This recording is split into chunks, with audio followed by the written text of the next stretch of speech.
भारत का इतिहास उठाकर देखें तो चाहे वो चंद्रगुप्त मौर्य या उसके बाद का इतिहास हो, प्राचीन इतिहास, मध्यकालीन इतिहास हो, मुस्लिम आक्रमण के समय तक भारत के जो भी राजे रजवाड़े थे उनका इतिहास खंगालें तो आप पाएंगे कि इनमें आज के समय में जिनको आप ओबीसी कहते हैं, एससी कहते हैं, एसटी कहते हैं, मूल निवासी कहते हैं, अधिकतर राजा ये ही लोग थे और इनका धर्म बौद्ध धर्म था। कुछ ब्राह्मण धर्म और सनातन धर्म को मानने वाले भी थे, लेकिन राजा के रूप में ये स्थापित थे। ये गुर्जर प्रतिहार वंश, चौहान वंश, ये भी गैर ब्राह्मण लोग थे। और इस प्रकार जो आज की स्थिति में अब 1947 के बाद, स्वतंत्रता के बाद हम देखें, और इसके पहले भी मुगल काल में और अंग्रेज़ों के काल में इन राजाओं की हस्ती बहुत खराब हो गई थी, लेकिन फिर भी अनेक राजे रजवाड़े मुगल काल में भी बने रह गए और अंग्रेज़ों के समय तो राजे रजवाड़ों का एक अलग से वजूद था, उनका शासन था। मगर 1947 के बाद जब राजे रजवाड़ों का समय समाप्त हुआ, प्रजातंत्र स्थापित हुआ, इस समय स्थिति ये बनी कि इनका राजपाट भी नहीं और ये ओबीसी, एससी, एसटी कहलाने लगे, क्योंकि विभिन्न सत्ता के क्षेत्र में, चाहे वो ब्यूरोक्रेसी हो, नौकरियां हो, ऊंचे पद हों, चाहे वो जुडिशरी हो, न्यायपालिका हो, चाहे वो मीडिया हो, चाहे राजनीति के क्षेत्र में राजनेता, विधायिका के रूप में एमएलए, एमपी, इन सब में पिछड़ गए।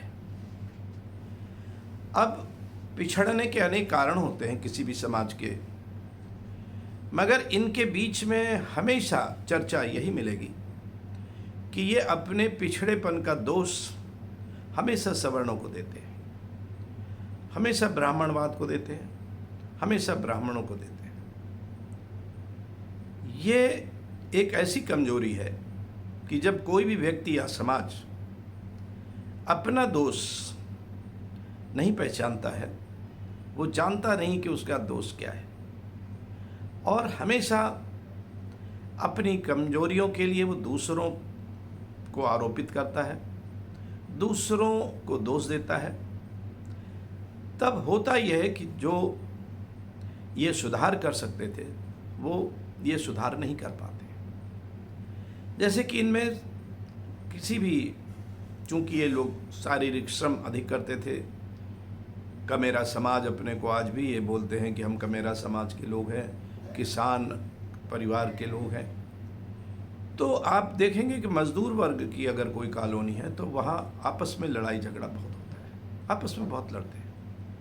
ठीक यही प्रकार है कि ये जो SC ST हैं, OBC हैं, ये लोग संगठित होना पसंद नहीं करते। अकेले दम पर कोई कार्य भले करें, मगर आपस में मिल कर के एक साथ खाना उचित न समझेंगे।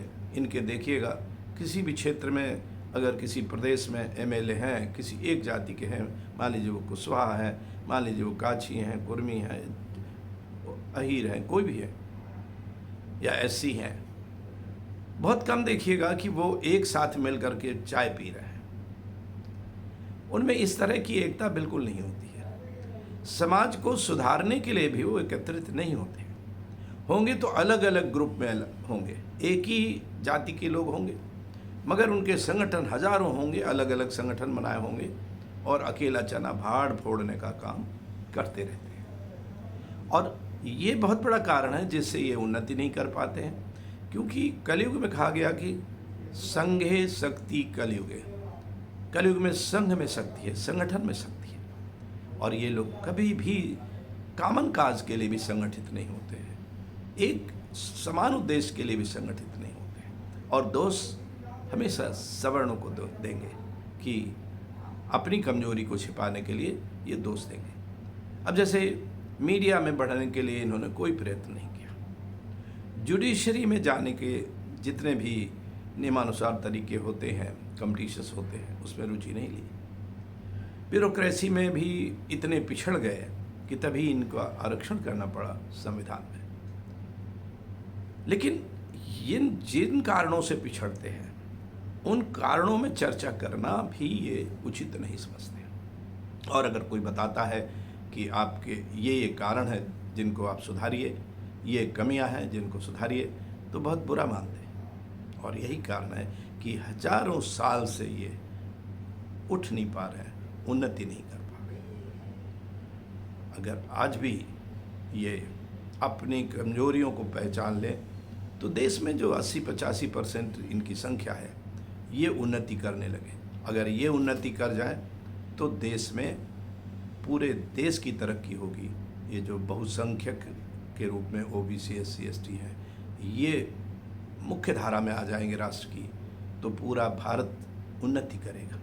और किसी भी देश का अगर भारी भाग जो 80-85% है ये पिछड़ा रहेगा, नीचे रहेगा, उन्नति नहीं करेगा, तो पूरा देश ही पिछड़ जाता है। और भारत की यही स्थिति है। तो इसलिए केवल दूसरों को दोष देना, सवर्णों को दोष देना, ये घोर अनुचित है। अपने कमियों को देखें और उसको पहचानें।